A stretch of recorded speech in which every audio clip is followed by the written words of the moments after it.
Hello, everybody. This is Debo with Debo's Film Reviews, and this week's review will be Captain America: The Winter Soldier, directed by the Russo brothers, which is, I'd say, is the first outing for them in the Marvel Cinematic Universe. Which, of course, Winter Soldier stars Chris Evans as Captain America, Scarlett Johansson as Black Widow, Samuel L. Jackson as Nick Fury, Anthony Mackie as Sam Wilson, aka Falcon, and Sebastian Stan as Bucky, aka Winter Soldier. Well, of course, the villain being Robert Redford as Alexander Pierce, and of course, with side character with cameo by Gary Shandling as Senator Stern, a Hydra member, with Frank Grillo as Crossbones, although he was never acknowledged as Crossbones in this one, but in Civil War. But I'm going to save that for the review on that. Now, I gotta say, when it comes to sequels, I gotta say this is the best one, kind of lot epic on the good.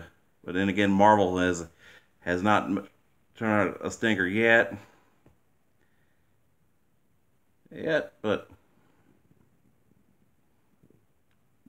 overall, I gotta say, it's actually on par with the first Captain America movie, first Avenger, that is. I mean, with a lot of action, character development,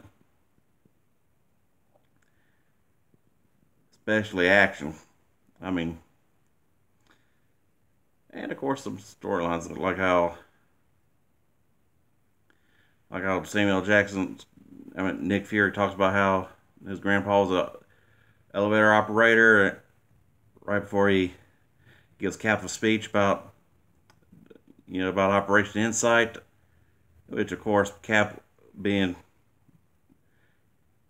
Cap was against it because he's a patriot, not a jingoist, and Cap, of course, being disgusted with Martin World on how it's and the politics of how the phrase about jingoism and patriotism, how people don't really know the difference no more. And of course, with a lot of some scenes like Stan Lee's cameo as a Smithsonian guard in the old Smithsonian exhibit of Captain America and the Howling Commandos, which there's a deleted scene that explains what happened to the rest of them, but yeah, I never really got around to that part because I got the movie, but I have to go back and I'll explain it at the Civil War review. But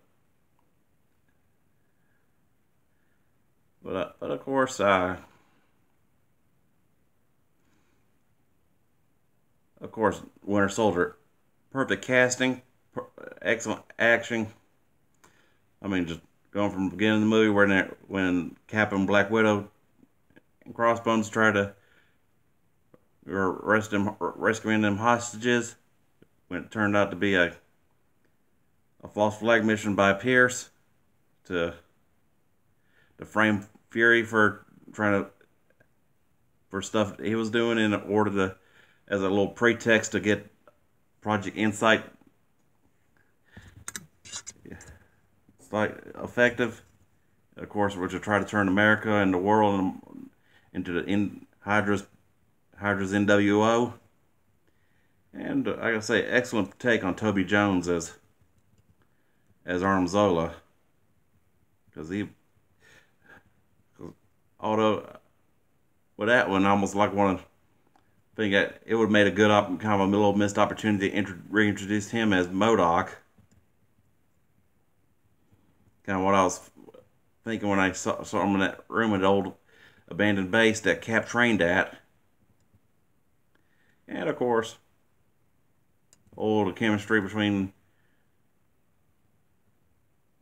Cap and Black Widow, which is, I'm surprised that they didn't hook up in that at that time around because they had good chemistry. But then again, almost any male actor acting alongside Scarlett Johansson pretty much could do that. And oof, I would say up till her own standalone, I would say this was almost the closest thing to it because the old Black Widow very much really embraced her badassery on this one. Just whipping out with a gunplay galore, and there's a little bit scene where she's diving down, just taking out Hydra goons left and right, and on that ship. Then team up when she meets Falcon, and then they team up, and woof, after one encounter with Bucky, and then before Cap finds out Winter Soldier and Bucky are the same person. And of course with the whole Death of Fury storyline, and the side relationship with, like I said that Black Widow and Cap should have hooked up in the movie, but of course he he hooked up with Sharon Carter, who Agent 13, which was, of course, in Endgame was found out to be his niece and all, and she's now the power broker in Winter Falcon and Winter Soldier, which, of course, that pretty much embraced her potential as a character, which on par with Winter Soldier, with Captain America and the Winter Soldier, because of, as a character, while Civil War she only had like a little cameo, where it's kind of like at the end where they had like the downfall of Shield, and have like where it shows like Nick Fury faked his death and just becoming a hermit, or should I say, choosing to remain dead after the attack by Hydra goons and disguised as DC cops, and woof. And talking about epic attack scene, that was when after Bucky fires the scene where Bucky gets him in Cap's apartment with a sniper shot, and then the old fight, and then of course Cap trying to throw the shield at Winter Soldier and getting, Bucky catching it with a robot arm, and it, woof. And talking about some badassery there. And along with just them shooting that little disc gun that, of course, blew up Fury's Suburban, which of course didn't, which was Tony Stark technology, was not on the same caliber as Q and Bond did with Bond, with how much it could withstand ammo and other stuff, which is kind of surprising for a Suburban, because noticing how was product placement with Chevrolet in it, with like the Hydra police using Chevrolets, Cap running and Black Widow running around Suburban, and then at the beginning of the movie with Black Widow in that Corvette. Oof. I would say kind of another flaw is that I'm surprised there wasn't a chase scene with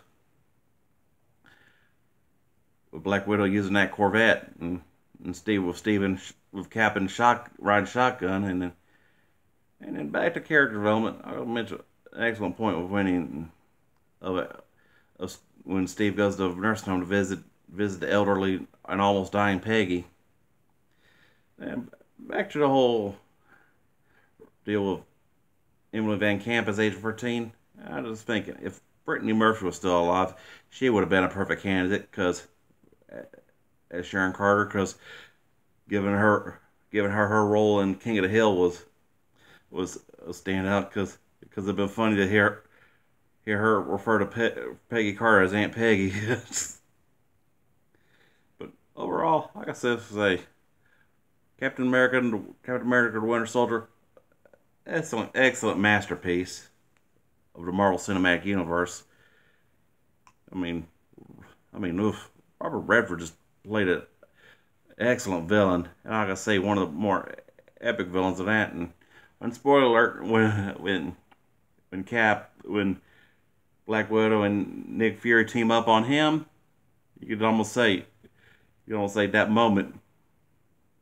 You could almost say that moment when Walter Pepper got peppered, and I could say that's a reference to Redford's other a movie Redford did in the '70s called The Great Walter Pepper, which of course I will review that later on at an undetermined time. But yeah, that's on my list. I just had to make that joke, and I've been thought of that one when I saw that one ever since 2014 when I watched it at the theater. And I gotta say, an excellent chemistry, bro chemistry between Cap and Falcon, which is perfect given that Falcon becomes sidekick and later on Captain America.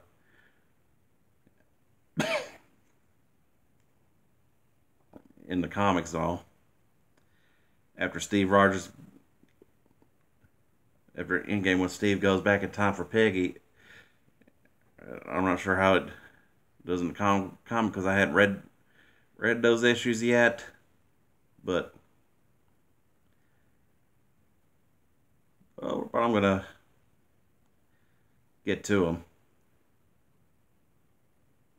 And I gotta say, Captain America, Winter Soldier, 5 out of 5.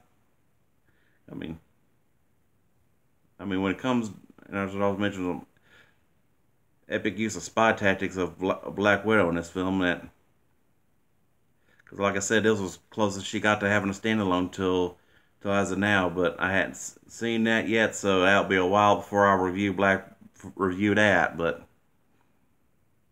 I hope y'all like my review, and as much as y'all like the actual movie, and of course, I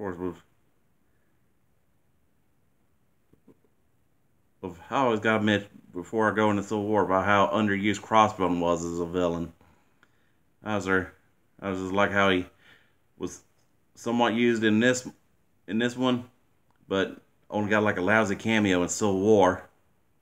Wonder how long with Loki and how he's messed up the timeline, and they could bring him back at all, because Frank Grillo was kind of like just underrated in that one, and practically second best thing he's done besides Boss Level, which I've already reviewed that. But I hope y'all like and subscribed. Enjoy, because and this is a damn masterpiece. And I gotta say, I also mentioned about how in foreshadowing when it came to the post credit where it showed Scarlet Witch and Pietro.